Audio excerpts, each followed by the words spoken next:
Thank you for listening to this recording of Family Bible Church's Sunday morning message. We pray that God will use this word to bless and encourage you.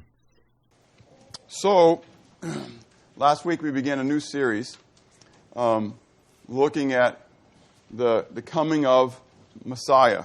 And I just want to kind of remind you, this isn't good. All right. So, remember I said that the printer died and all that kind of stuff?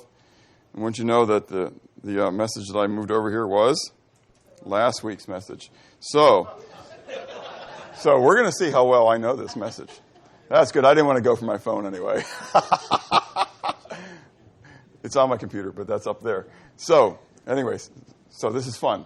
Anyways, seriously, for real. Okay, so the Messiah, so the coming Messiah. And we have to remember that this is a Jewish man writing to a Jewish audience about a Jewish Messiah.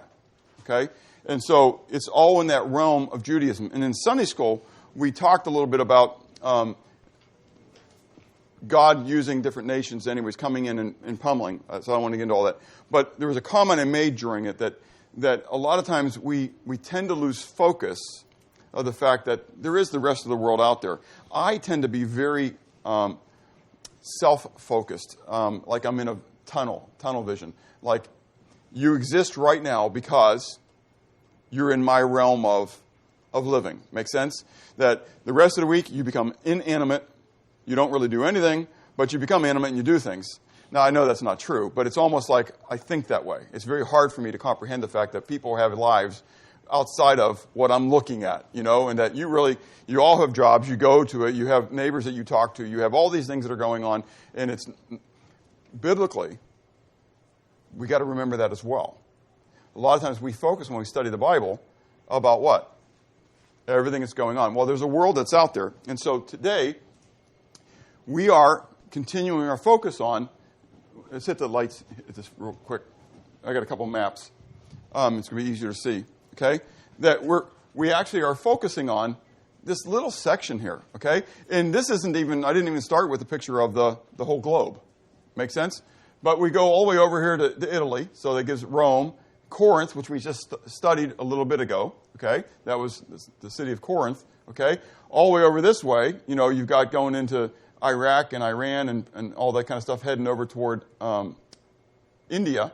Okay, but we're going to talk about this little bitty section. This is what we're talking about. This is where Jesus spent the entirety of his life. He didn't travel out here. He was never in the United States. He was never in Italy. He was never in Greece. At least in his incarnate presence. And so as we get a little closer to it, we begin to see a little bit more that's going on. And so now, as we come in closer, we begin to see the proximity of Nazareth to Jerusalem, and you'll note that I have one dot for Jerusalem and Bethlehem. They're that close. They're approximately 6 miles apart. Okay? Now, for us, that doesn't seem like, whoa, whatever. But if you're walking by foot on unpaved roads, that's a what? That's a distance. And so we have to start, again, thinking differently than we think. Everything we think about now is interstate. And, now we got Riverwatch, right? It's not even an interstate. But now I can jump off onto Old Evans Road right here, right? And I just go down to Riverwatch. And I can travel Riverwatch. It becomes Hereford Farm, right? Hereford Farm becomes Lewiston. I'm already in Grovetown. Okay? And if you don't realize, that's the next step of Riverwatch anyway. They're going to continue marching that out. Eventually, you're going to be able to get on this big 4-lane road, and boom, you're in Grovetown. So did you guys come Riverwatch this morning, or did you come I-20? I-20. So there's multiple ways to get there from here, right? So did you guys come from the lake today, or did you come from your house? How long did it take you? 20 minutes? Really? Must have been a lot of traffic. Anyways, you're driving the speed limit, weren't you? Anyways, so think about that. And you guys live about how far away? Yeah. It's probably close to 6 miles by as the bird flies or as you travel? Yeah, so as the bird flies, I think that you guys out in that Grovetown area are probably in that 5 to 7 mile range. Okay? And so when we think about that, that kind of gives us this concept. What is it? 7.9 miles. Over the roads. Over the roads. So find out what it is, though, like as the arrow, as the bird flies. Okay? That's really the concept, okay? Because that's how far Jerusalem is Bethlehem. Again, not by the roads, but by as the bird flies. Make sense? Okay? So, but it's different as you're walking along. And so Joseph and Mary began in Nazareth. That's not what we're going to see in Matthew 2. Okay? So what we're going to do this morning is we're going to start with an epilogue to the story of the wise men. And then at the end, we're going to look at this prologue. Because the story is going to start in Nazareth, and it's going to end in Nazareth. But the bulk of what we're going to talk about today happens where? Come on. Bethlehem. Thank you. Jonah just read it. Make Jonah feel better now. Come on. Everybody needs to have listened, right? Okay? So it happens in Bethlehem. Okay? So as we get closer now in our prologue, we wanted to talk about the fact, how does it happen then they get from Nazareth to Bethlehem? Okay? And we all know from Luke chapter 2, what? There was a decree from Caesar Augustus that all the world should be registered. Okay? A lot of times we say that all the world should be taxed. That's because for them, census a lot of times went together with taxation. It was just another way to tax the people. Okay? So in this registry, though, the people had to go back to their place of birth, to their lineage. Okay? So Joseph was of the house and the lineage of David, which we saw last week as we went through Matthew chapter 1. So Joseph was required to come all the way down to Bethlehem. Now, just a little side note here for you, okay, that as they traveled, again, straight route, problem is those are all mountains, okay? So Nazareth, if you look at it, is on a mountaintop, small mountaintop, not massive mountaintop, but it's on a mountaintop. Right here, do you see this kind of arrow thing here? This is Google satellite imagery, by the way. Okay, can you see this darker spot, kind of like brownish right here? Almost looks like an arrowhead. That's the Valley of Jezreel, otherwise known as the Valley of Megiddo. You know it as Armageddon. Okay, that's Harmageddo. Okay, and so that's where so right here, this dot right there, that's Mount Tabor. Okay, and that's where Deborah and Barak were here when they fought Sisera and such. Many battles down over here is Mount Gilboa, where Gideon would have set up. Okay, so a lot of the battles that you read about in the Bible actually happened in this plain right here. It's just, we've talked about it in the past, but it's just set up for war. Okay, it's just really kind of neat. So Nazareth sat on the hill overlooking it. Okay, so they would come down into that plain, and then they would travel over to the Jordan Rift, okay, the Jordan Valley Rift, okay, the Jordan River, and they would travel down along it. They would cross over, actually, and come down on the eastern side, and then they would cross back over near Jericho, okay, they'd cross back over Jordan near Jericho, and then they would go through Jericho, and they would go up a wadi, okay, you say, what's a wadi, okay, say again? It's it's a gouch, okay? It's deep, okay? So picture out west, southwest, where it rains in the mountains, okay? And it doesn't rain down in the desert. Has anybody ever seen Vergay? You have. That's right. Anybody else other than Gabrielle know what Vergay is? Say again? No, it's not. It's rain that doesn't hit the earth. It's so dry that evaporates before it touches the earth. It was kind of fun. The one time we went on a mission trip, we had a car that had a sunroof, and there was a rainstorm coming up, and I opened up the sunroof. And the kids thought it was nuts. I said, you're going to love this. And so we ran under the storm. And you could see the rain above you, but it didn't hit you. How cool is that? Anyways, but it hits the mountains because the mountains are higher. So as it hits the mountains, it collects in the mountains, and it rushes down into the lowlands, and it makes a big gully, a big gouch, okay? In Israel, that's called a wadi, okay? And so along the side of the wadi, okay, is a walkway. That was their road, Okay? And so some places, Marcia and I were on it. We did a wadi walk when we were there years ago. And some parts were literally just enough for one person to walk on. Okay? That's where the Good Samaritan story comes from. Okay? Around the corners, that's where the crooks would kind of hang out. Okay? And so they would be walking on this thing. This is where the caravan then would be traveling. So they would join up with a caravan that was heading down that way because you wouldn't go on your own. Because you'd be knocked over the head, you just don't, it's like, think out Old West, okay? And so they would come up in the wadi then, this whole caravan's coming up with all these donkeys and camels and whatever else and people, and you just got this big long line of people traveling along, okay? So they would come up to Jerusalem, because Jerusalem was up in the mountains. So in the Bible, you always read about, come, let us go up to the mountain of the Lord. Just because everybody was going up to Jerusalem. And then Mount Moriah, which is where the temple was, that was even the high point of Jerusalem. So you were continually ascending when you're going up. So that's why, as you read later on in this chapter, it says, and they went down to Nazareth. If you look at the map, it's not what? It's not down. It's what? It's up, because we consider north as up. They were thinking, though, altitude. They went down to Nazareth. Okay? They weren't thinking north, south, east, west at that moment.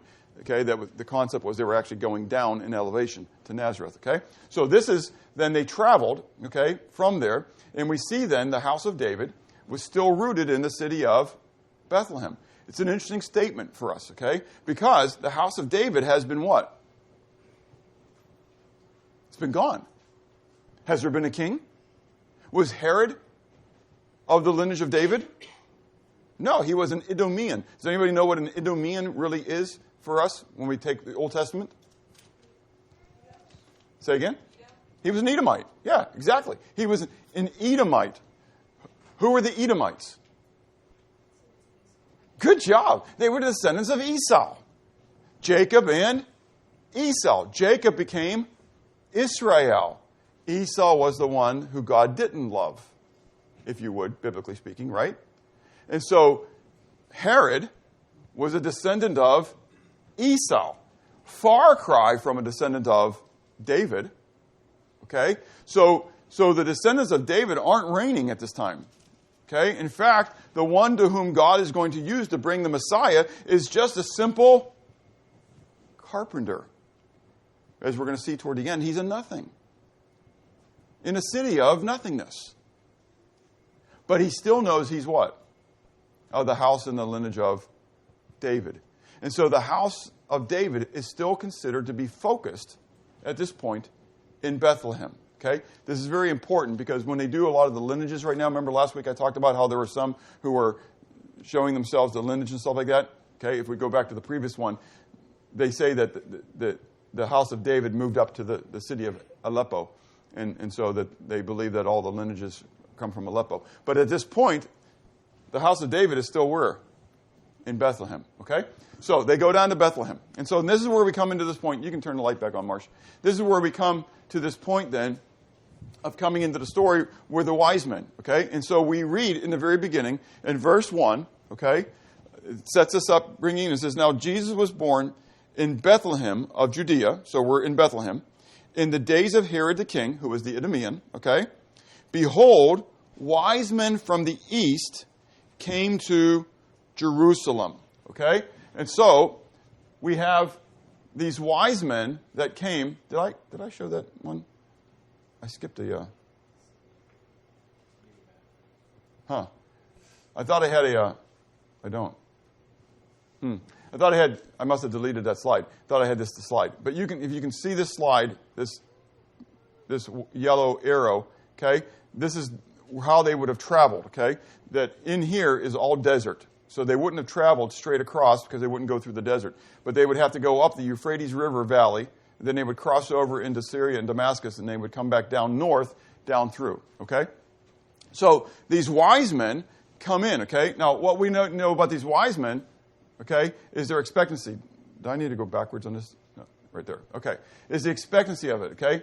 And their position is that they were astrologers, okay?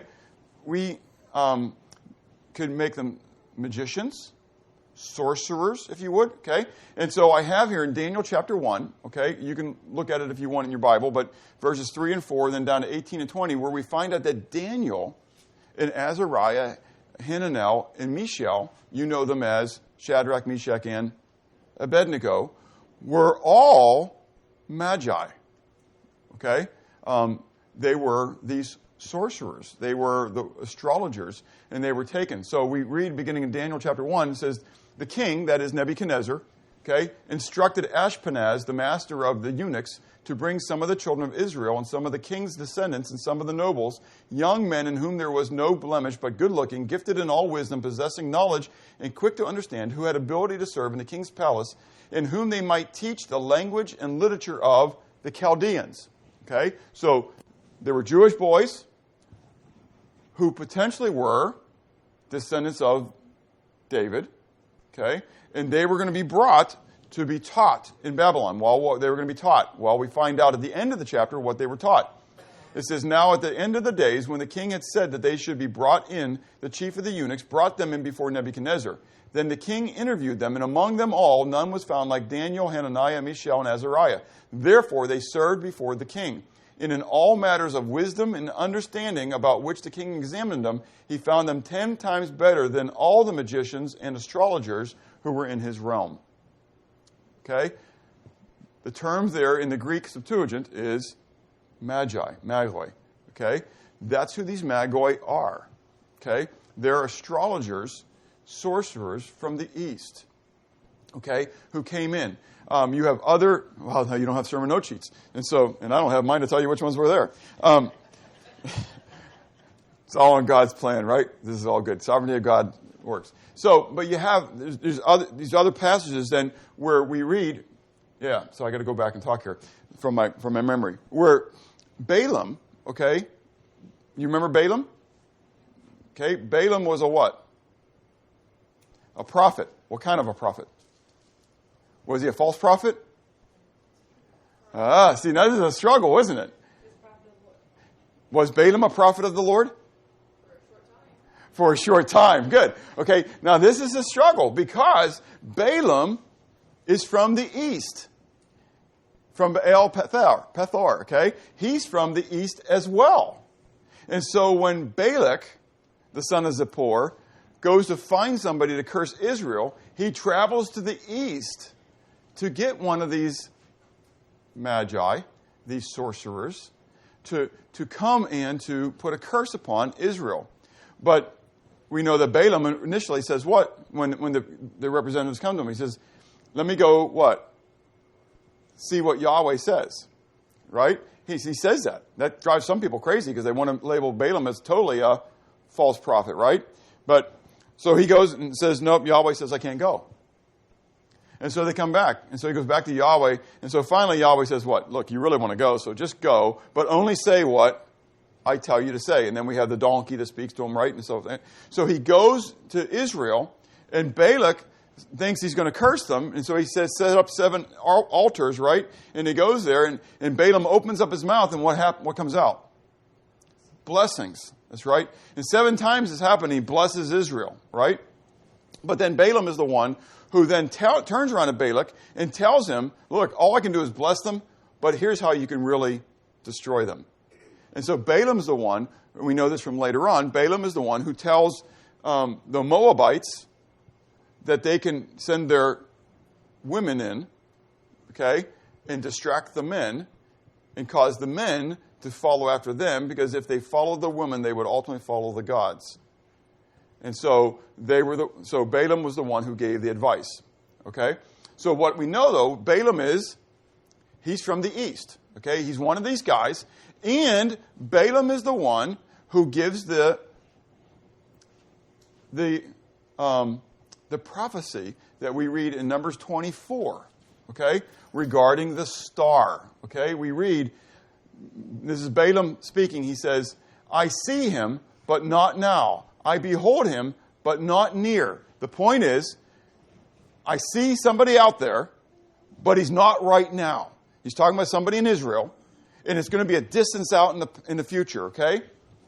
A star shall come out of Jacob. a scepter shall rise out of Israel. Now, this is important because when the Magi come, they say, where is he who's been born King of the Jews? For we have seen his star. Not a star, not a convergence of stars. We have seen his star in the east and have come to worship him. Now, again, I'm not telling you to follow the stars and don't look at the horoscopes. We're told not to do that biblically, right? However, Genesis chapter 1, God stated in day 4, when he created the sun, moon, and the stars, that he placed them in the heavens, not only to tell us the times in the seasons, but also to tell us what?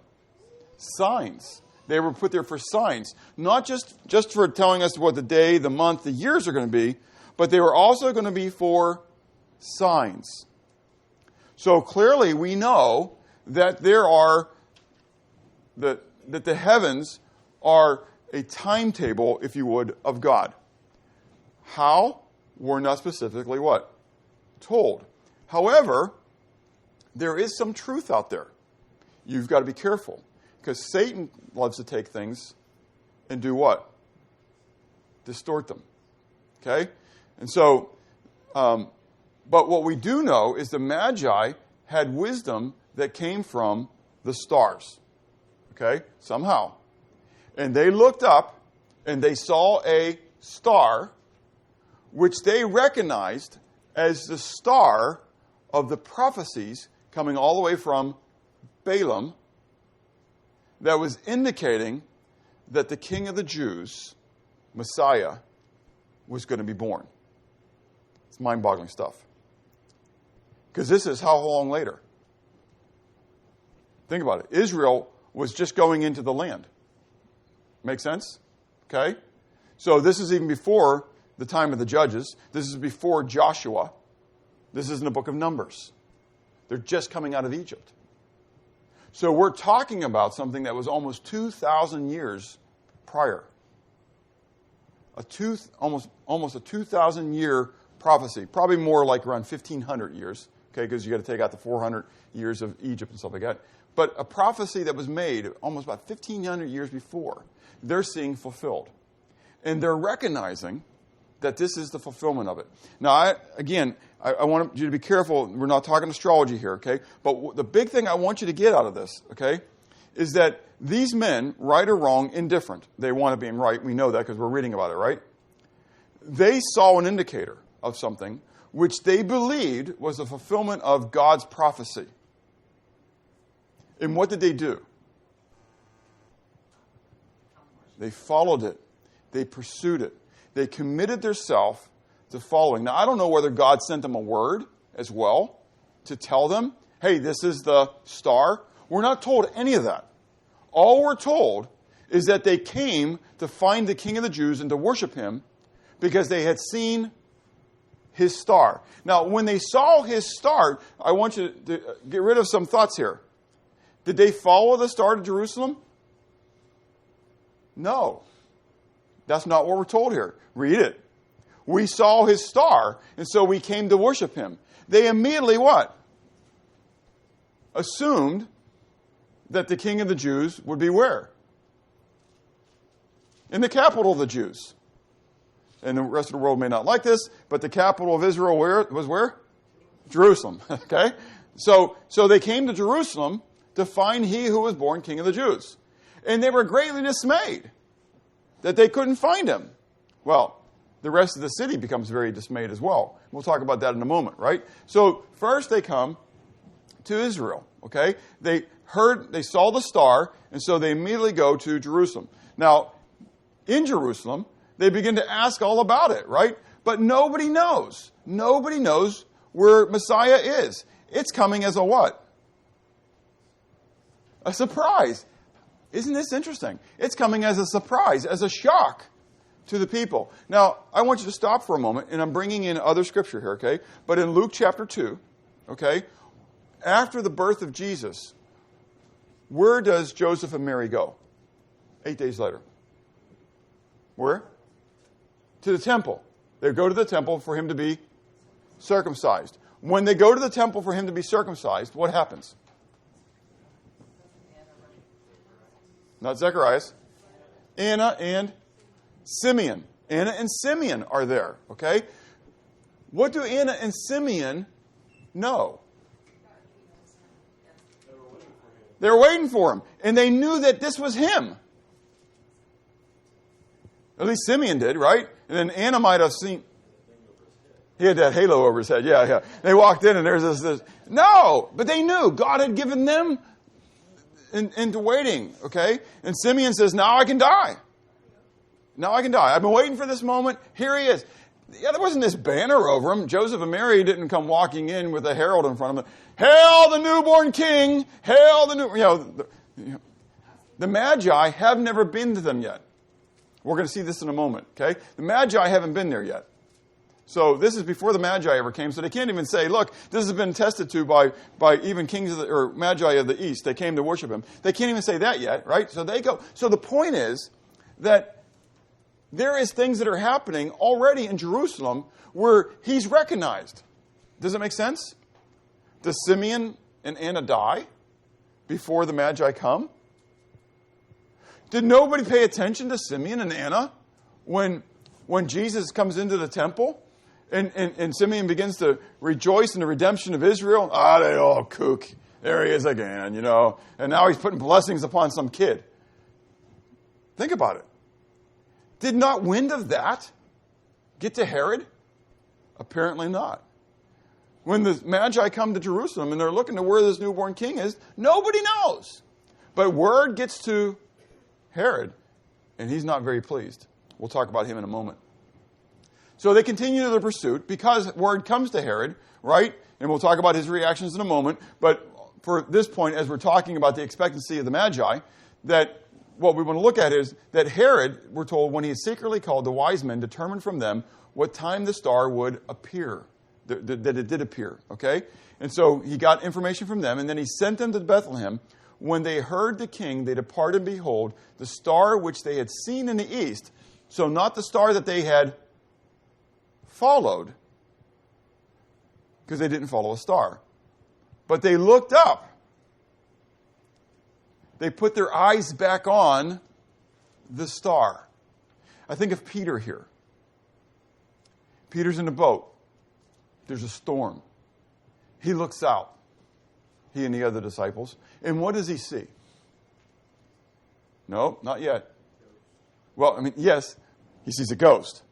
Okay? Right. I understand it's Jesus, but he sees a ghost, right? And they get even more fearful, right? But then he recognizes, Jesus says, it's me.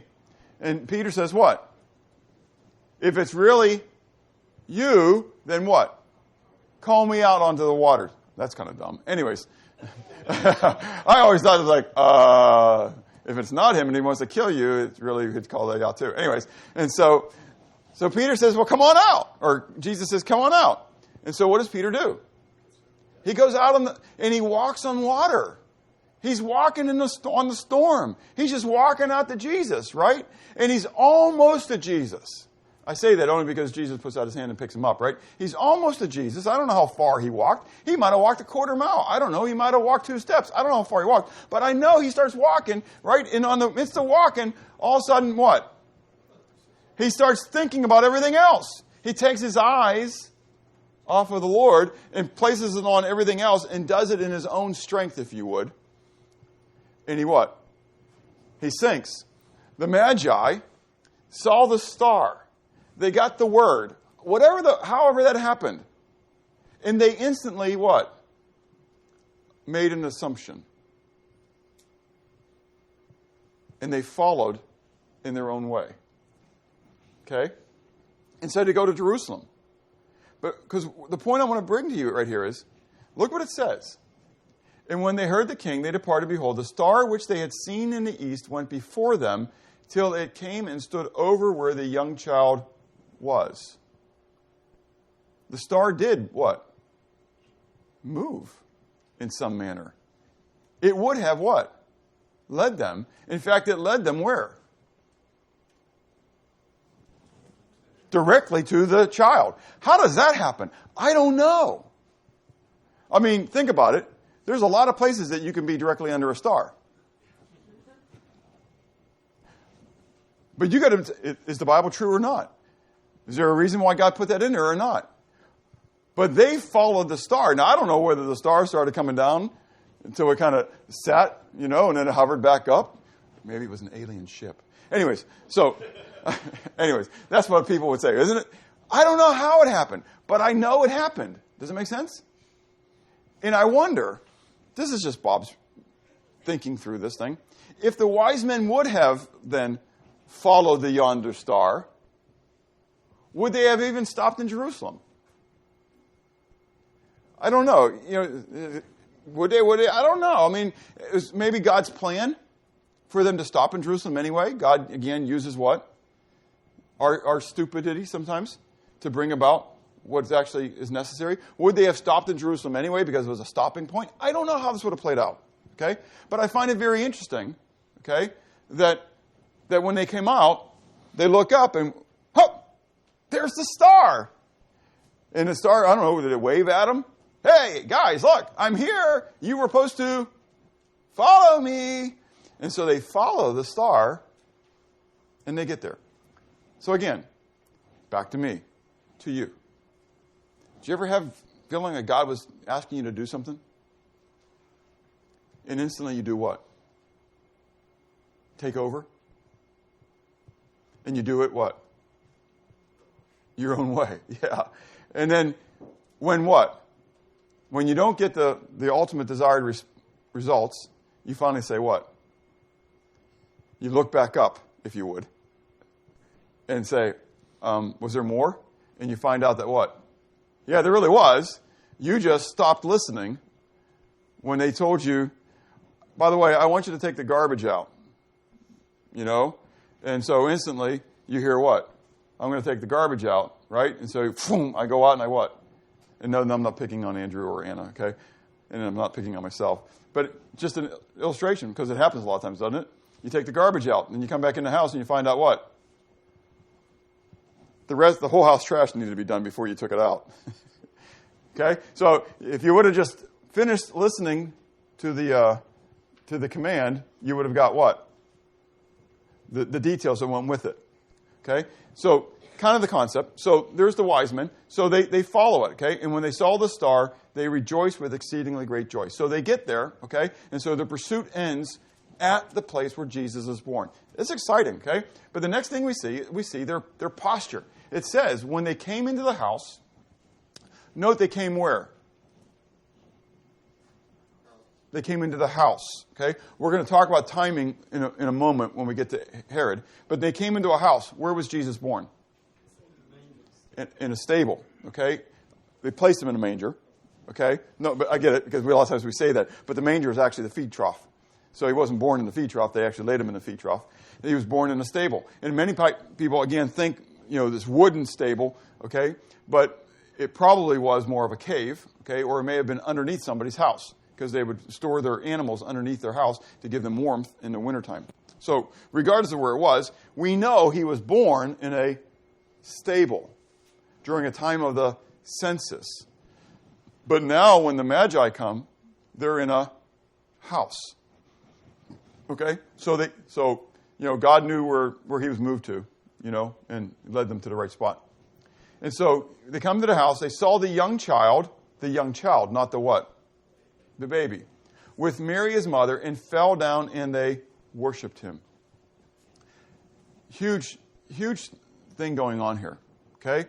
Now again, context in understanding things. Okay? These were men of the East, right? And they came to what? Okay. So they came to worship. Proskuneo. This is what they did. What does that look like? Do I look like a Muslim? Muslims were from where? From the East. That's what they did. That was the concept of really worshiping. We say, oh, I'm kneeling in my heart. But you know what? When you assume this position, it gets harder as you get older. Getting back up is even better. But when you get down and you're like this, you're defenseless. If somebody wants to take the sword, the scimitar, and what? You're instantly gone. You're defenseless. It's not like Gideon, where he had his troops, right? And the 600 that God told Gideon to take were the 600 that kept the knee, and they brought the water up. Make sense? Why? Because they were in a physical war. They weren't worshiping. Does that make sense? That had nothing to do about worship. But when I go before God, I've got to give it all up. And these magi, that's what they did. They prostrated themselves before God. It's literally, they fell down and prostrated themselves. Before a baby. Before a baby. They worshipped him, is the idea. And that idea of worship then was elevating him above themselves. I really think as American believers, we really have to relearn the humility of worship.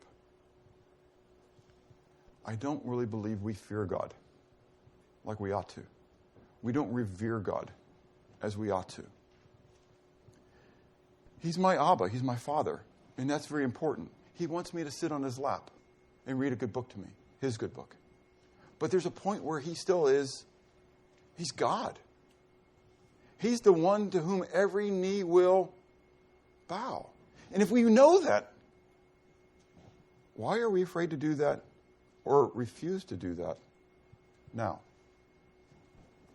It's a hard practice. It's kind of like making a covenant with your eyes thing, you know. I keep making this covenant that I'm going to start off every day on my knees. And I'm going to end every day on my knees. And it lasts for so many days. And then you get distracted and something else happens and stuff like that. Or you get embarrassed because other people are going to walk in the room and you know, you don't want, I don't know about your house. And so it's a hard practice. But I want to challenge you to make that a commitment. That start nailing before God. And, you know, the picture of the little kid doing their bedtime prayers. What do you always picture? They're kneeling beside the bed. Okay? And so we tend not to do that. We sit on our couches and we pray now. We want to be comfortable.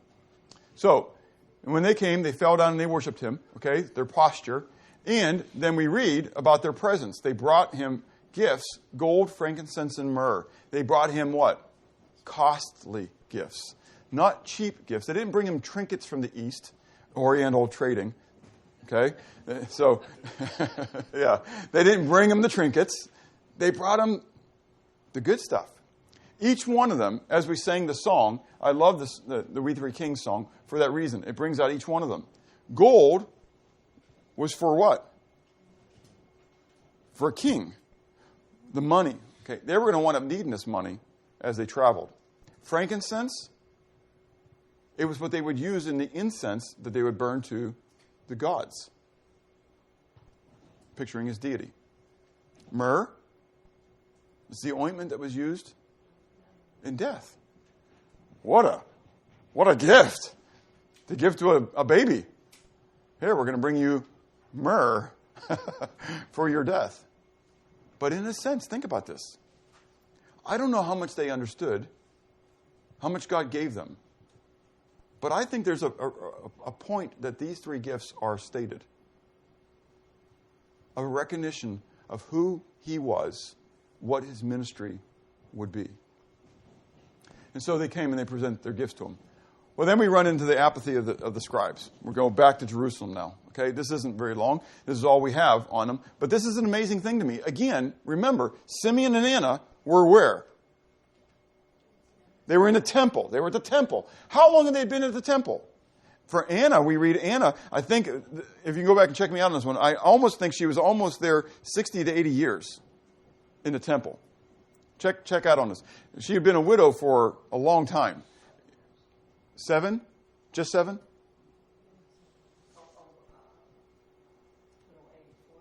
Somebody look that up. Luke chapter 2. Okay? I'd like to put out the right date on this.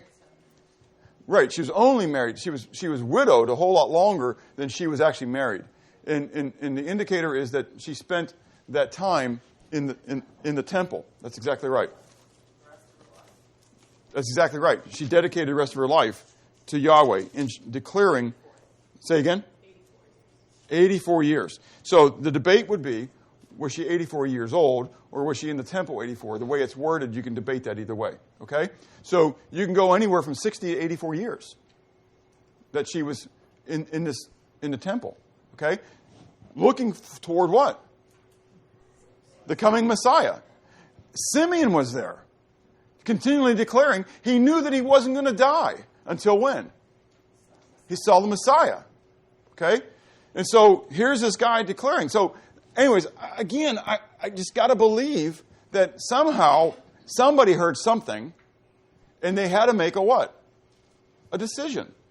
Because now the wise men, they come to Jerusalem. Word comes to Herod. So Herod immediately says to himself, I need what? I need some facts about this, right? So when he had gathered all the chief priests and the scribes of the people. Who are the chief priests and the scribes? They're the guys who work where? In the temple. Do you get it? Okay? They're the leaders of the temple. He inquired of them where the Christ was to be born. Interesting point here. They didn't say to him, oh, that's a good one, King. Give us a couple days, we'll be back. We've got some scrolls to go through. But instantly they come back and they said, that's an easy one, King. They said to him in Bethlehem of Judea, for thus it is written by the prophet, but you, Bethlehem, in the land of Judah, are not least among the rulers of Judah, for out of you shall come a ruler who will shepherd my people Israel. They knew what? Immediately. They knew the prophecies. They were looking forward, theoretically, to the Messiah coming. They knew where he'd come from. And yet he had already been there. And they what? They rejected it. That's why I said last week there was some people who would debate when the rejection of Messiah actually occurred. Was the rejection of Messiah on the cross or the rejection of Messiah potentially at the birth of Christ? Okay?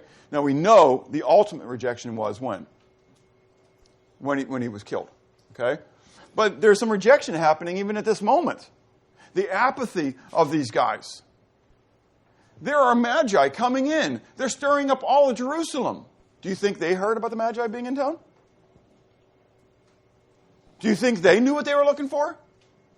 Don't you think they would find it very interesting when Herod called them in? And asking about it? And yet, we never read about the chief priests or scribes doing what?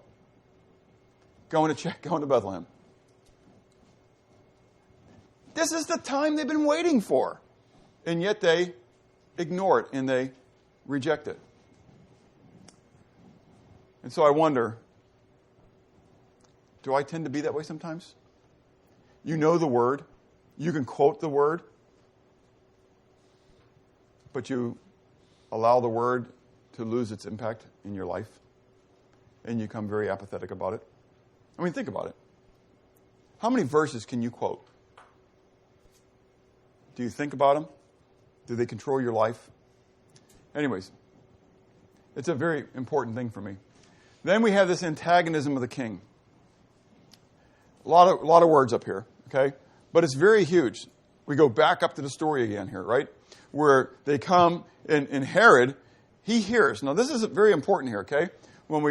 His deception with the Magi, okay? He calls them in, and he asks them some details, right? He asks them about when they heard, when determined from them what time the star appeared. What we're going to find out about Herod is Herod was a believer. But not the way we mean it. Because Herod's going to act on what he believes. And a statement I wanted to make as I went into this, and since I don't have my sheet here, right? That what you believe ultimately is going to factor in how you act. So, the expectancy then of the Magi, they what? They believed. They saw the star, and they what? They believed. It shaped the rest of their year. They went on a journey. It wasn't like they've been waiting years for this journey. wow, everything's here. No, they started this journey, and they began this trek, and we saw coming through Mesopotamia, and think about how long that must have taken for them to travel. Again, they didn't have a car. They didn't get on a plane. It took a long time. They had to be committed to this thing, right? The chief priests and the scribes, the people that you would have expected would be excited about this, really didn't believe, did they? They had the word of truth, but how do we know they didn't believe? They didn't do anything about it. Herod, on the other hand, he hears. Think about this now. He doesn't hear this from the chief priests and the scribes. He doesn't hear this from the Jewish people. He hears it from who? Magic. Pagans, Gentiles, who know it by the stars, right? And then he brings the chief priests and the scribes in, and the chief priests and the scribes sort of confirm it to him. And so he goes with the Magi and falls on his face to worship the newborn king, right? No. He says, I'll find out. So he says, when did the star appear? So he starts to figure out how old the child's going to be, right? And so then we see later, then after this, about the Magi, beginning in verse 12, I'm going to read it from here instead of there. It says, then being divinely warned in a dream, they should not return to Herod. They departed for their own country another way. In other words, they didn't go back where? Through Jerusalem. Okay? Smart guys. Okay? So they didn't go back through Jerusalem. They went home. They went back a different way. Okay? Now when they had departed, behold, an angel of the Lord appeared to Joseph in a dream, saying, arise, take the young child and his mother, flee to Egypt, and stay there until I bring you word, for Herod will seek the young child to destroy him. When he arose, he took the young child and his mother by night and departed for Egypt, and was there until the death of Herod, that it might be fulfilled which was spoken by the Lord through the prophet, saying, out of Egypt I shall call my son. Then Herod, when he saw that he was deceived by the wise men, was exceedingly angry, and he sent forth and put to death all the male children who were in Bethlehem and in all of its districts, from 2 years old and under, according to the time which he had determined from the wise men. Okay? So stop for a moment. How long do you think he waited for the wise men?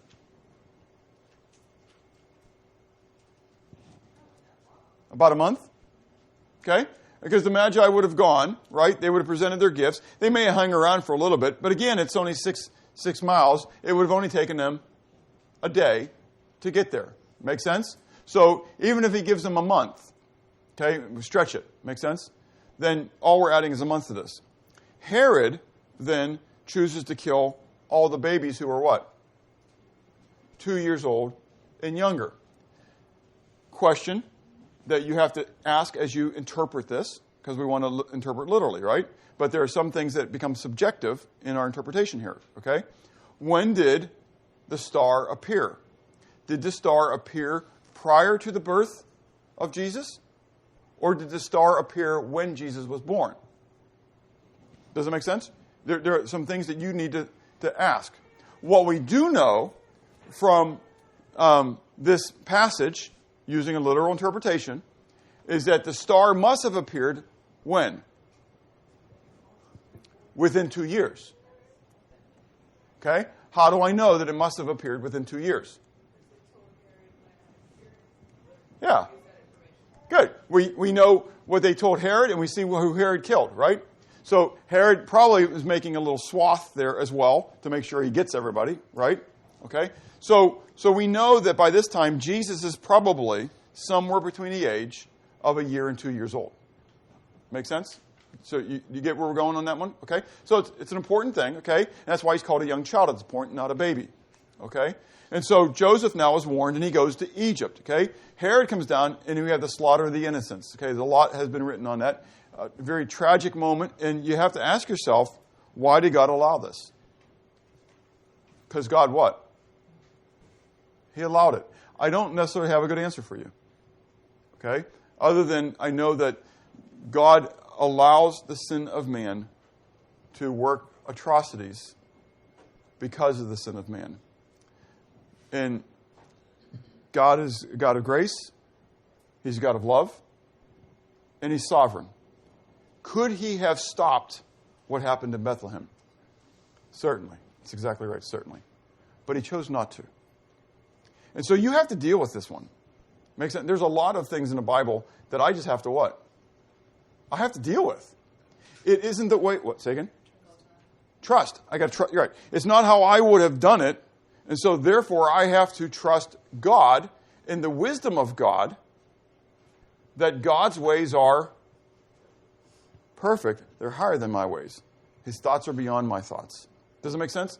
And so when I run into a passage like this, because this is what the world loves to point at. The world loves to point at passages like this and say, if that's the kind of God you serve, I don't want anything to do with him. But it also reminds us that it was to fulfill what Jeremiah It was to fulfill what Jeremiah prophesied, yes, but Jeremiah still prophesied it, not necessarily that God wanted it to be and caused it to be, but that it would what? That it would happen. But still, God could have what? Even at that point, knew it was going to happen and stopped it from happening. Do you get what I'm saying? But God allows sinful man, in the free will that we have, to continue to operate. Otherwise, we'd just be automatons. And so, as a result of giving us free will, there are atrocities that come into the world. Okay? And that's just where I have to place it at. I mean, I understand it biblically, and it's a struggle for me, because I look at God and say, God, why didn't you spare those kids? Okay? And it's easy for us, looking back 2,000 years ago, and just read it as history. But again, I want you to place yourself there. Be one of those other families who were living in Bethlehem at that day. That wouldn't have been a pleasurable moment. Okay? So, but God knew it was going to happen, and he caused Joseph to remove Jesus and Mary from it and go to Egypt. Okay? So Herod, okay? So we have the Magi who believe, really believe, and they what? And they give it all.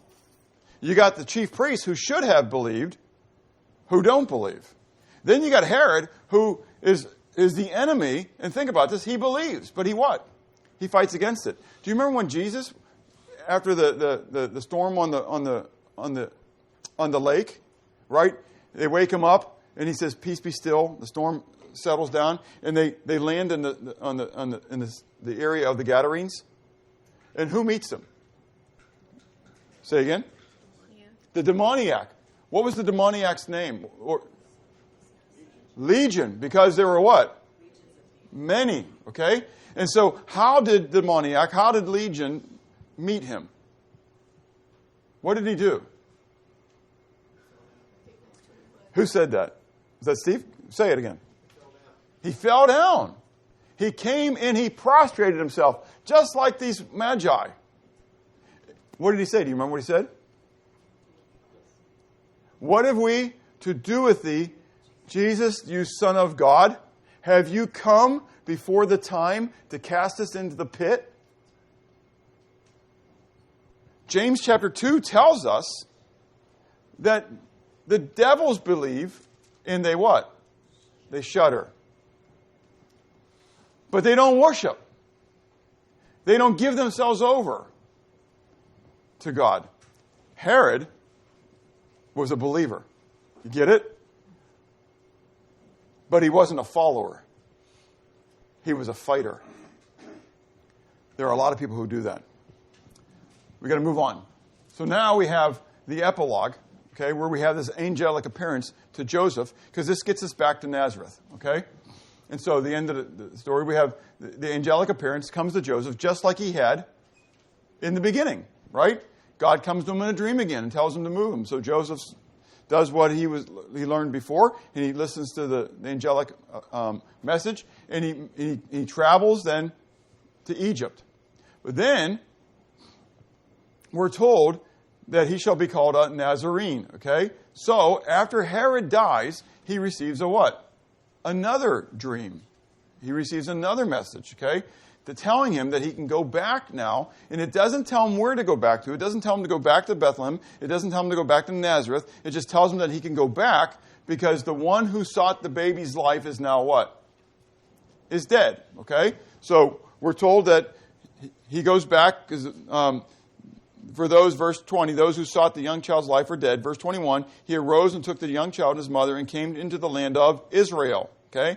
But when he heard that Archelaus was reigning over Judea instead of his father Herod, he was afraid to go there. So, instead of returning then to Judea, which was, remember again how close Jerusalem and Bethlehem is, okay? Instead of coming under the shadow of Herod, Archelaus, he decides to return to his homeland, to go where he grew up. They go back to Nazareth, okay? And we're told that it might be fulfilled that he will be called a Nazarene. There is no prophecy stating that he will be called a Nazarene. What do you do with that? Isn't that what it says here? That it might be fulfilled? And so it was that it might be fulfilled, which was spoken by the, what? Prophets, not prophet, prophets, he shall be called a Nazarene. Now, some of this is understanding what the word means, okay? So, the word Nazarene, do I have a slide here? I do, okay? Is natsar, is the Hebrew word natsar, okay? Natsar is the Hebrew word for not a branch necessarily, it's a branch, but it's actually the suckling. So I picture this like on a tomato plant, since I don't really do big plants, okay?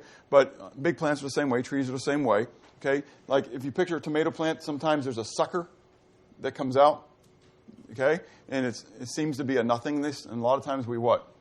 We pinch them off, okay? Or a tender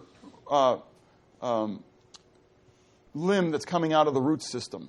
So as the roots of the tree kind of go out this, every once in a while there's a what? Like a little one that when you're running your mower, you what? You cut right off, okay? That's kind of coming up, okay? And so that's a natsar. It's not the root. It's not the heavy branch. It's literally a young suckling, okay, that's coming up, okay? It's a nothing. And so when we read Isaiah 11:1, we read, there shall come forth a rod from the stem of Jesse, and a natsar shall grow out of his roots. What's going to happen to the house of Jesse, to the house of David? To this. It's going to go away. He's not going to be a branch. He's not coming out from up above. He's actually going to come out of the what? The root system. Make sense? That he's not going to be off the big branch. That when he comes, he's going to be coming as nothing. Not what you would have pictured the king to come from. In fact, in John 1 then we read, Philip found Nathanael and said to him, we have found him of whom Moses in the law wrote in the law, and also the prophets wrote, Jesus of Nazareth, the son of Joseph. And Nathanael said to him, can anything come out of Nazareth? Philip said to him, come and see. So, why Nazareth became the time called Nazareth, we're not sure. But the reality is that Nazareth, the city of Nazareth, was never seen to be worth anything. And so, potentially, it got its name from the fact that it was just nothingness, you know? And nobody was thinking about the prophecy down the road. But here we have at the end, right, coincidental, that he who was going to be coming out of the roots of the Natsar of David is living where? In the house of Natsar. Nazareth. Okay? And so here we have then this one who was going to be nobody. So you read Psalm 22, you read Isaiah 53. How is Jesus described? What was he going to look like? What was he going to be like? Was he going to be able to attract? Was he going to be like Absalom? He's going to be nothing special. He's going to be he's going to be not highly esteemed at all. In fact, he's going to be a nothing. Nobody's going to look at him. There's not going to be anything special about him. He's just going to be a Natsar. Nothing special. Just a suckling. And so they go back to Nazareth, because out of Nazareth would come the one who was going to be. So he's from Bethlehem. He's been born in Bethlehem, from out of the house of Bethlehem, right? And yet he's going to be where? Out of Egypt. And yet he's going to be out of Nazareth. How do you get all that? How does the one Messiah come out of Bethlehem, Egypt, and Nazareth? Guess what? Ding. God had it all what? Had it all planned. When I think about the future prophecies, and a lot of times you say to yourself, I don't know how this could come together this way. Guess what? God does. That's exactly right. God does. It's all going to work. It's all going to fit. Even though our feeble little brains can't figure it out, God's got it all put together. So, what kind of belief and faith do you have? Are you expectant and committed? Are you like the Magi? The ones that we would not have expected to be the ones to come and worship the newborn king. We would have expected the chief priests and the scribes, but they weren't. It was actually the Gentiles, the astrologers. That's like saying Mrs. Graham would be the one who's going to come and worship. You know Mrs. Graham is. She's the lady up on Bel Air Road, right? Reads the palms and all that other kind of stuff. It's like saying she's going to come and she's going to worship Jesus when he returns, but the pastors of the churches will reject. Make sense? That's basically what happened. Okay? Are you willing for the Word of God to change your plans? That's what happened to the Magi. Changed their plans. The chief priests and the scribes didn't change their plans. Yeah, Bethlehem. That's okay. Anything else, King? Good. All right, we got to go do what we're going to do. Has the birth of Messiah impacted your life? I know the answer is yes. But I could have put it in there, and I should have put it in there. How has the birth of Messiah impacted your life? That's a bigger question. Is there the need then to change the way you think and therefore change the way you act? Let's pray. Father, I thank you again for your goodness to us. I thank you, Lord, for the testimony of the Magi who believed, Lord, and it impacted their life, who changed their plans to follow after you. Lord, I pray that we would not be like those chief priests and scribes who, knowing the truth, rejected your fulfillment of it. Oh, Lord, I pray for our nation that we would be a nation that would seek your face. Lord, that we would be waiting for the King, that we would not be sleeping, apathetic. And I pray for us as an assembly, Lord, that you would help us to be fervent in your word, but not just to know it, but, Lord, to live it, to share it, to see people grow in your grace and knowledge because of it. Be magnified in Jesus' name. Amen.